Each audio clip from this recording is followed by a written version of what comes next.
In today's video, I'm going to teach you how to fade in and fade out on CapCut. Whether you're working on a video project for social media, a presentation, or just for fun, adding smooth fade-ins and fade-outs to your audio can make your content feel more polished and professional. CapCut makes this process simple and intuitive, whether you're using the mobile app or the desktop version.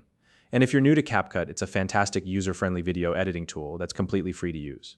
If you don't already have a CapCut account, you can use the link in the description to get started. Now, let's dive into the tutorial and get your audio transitions sounding just right. First, you'll need to select the audio or video clip you want to fade. In CapCut, both separate audio files and embedded audio within video clips are treated the same way when applying this effect. If you're using the mobile app, simply tap on the clip directly on your timeline.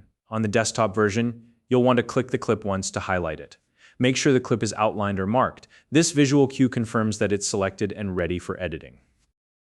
Next, let's locate the fade controls. On your mobile device, you can find the fade option in the editing menu at the bottom of the screen.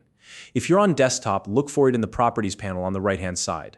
Now, if you don't see the fade option right away, don't worry. Just scroll through the available tabs or panels to locate it.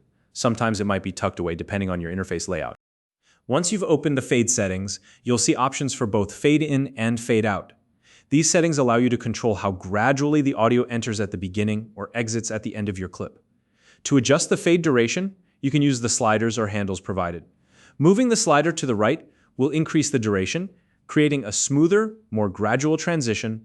On the other hand, shorter fade durations will result in quicker, sharper fades.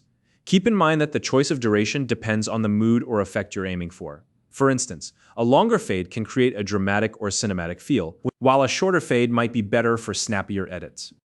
Take a moment to experiment with the fade durations to see what works best for your video. As a general tip, fading in or out over a couple of seconds tends to work well for most transitions, but don't be afraid to go longer if your project calls for it. Now that you've adjusted the fade settings, it's time to preview your changes.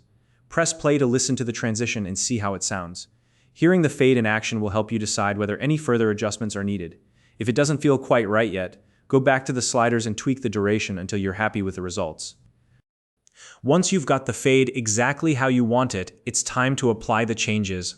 On the mobile app, you can confirm your edits by tapping the check mark. If you're using the desktop version, simply click off the clip and CapCut will automatically save the effect. And there you have it. You've successfully added fade in and fade out effects to your audio in CapCut. These simple adjustments can make a big difference in creating a more polished and professional video. If you found this video helpful, please like and subscribe.